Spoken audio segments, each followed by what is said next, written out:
Paris, 1887.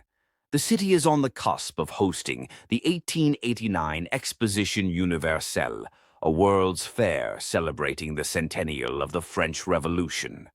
The French government wants a showpiece, something daring, something unforgettable, to signal France's place as a leader of modernity. Out of dozens of proposals, one man's vision wins.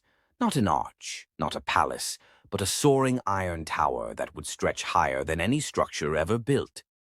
Its designer, Gustave Eiffel. But the idea wasn't universally celebrated. From the start, skeptics scoffed at the project. Writers, architects, aristocrats, they called it an iron monstrosity, unworthy of Paris's elegant skyline. Public outcry grew fierce, yet Eiffel refused to back down.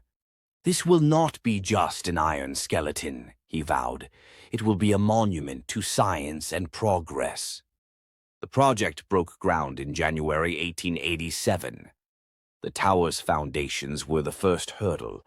The ground on the Seine side was soft and required deep excavations with giant caissons to stabilize the structure.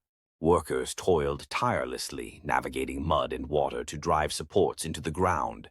Imagine this: over 300 men sweating in the biting Paris winter, drilling and hammering while steam-powered machinery groaned in the background.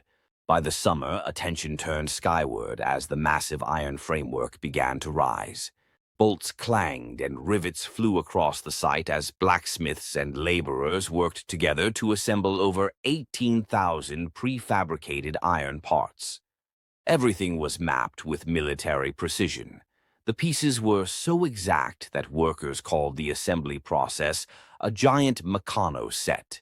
Still, the labor was treacherous. Suspended high above the ground, men balanced on narrow beams, exposed to wind and vertigo-inducing heights.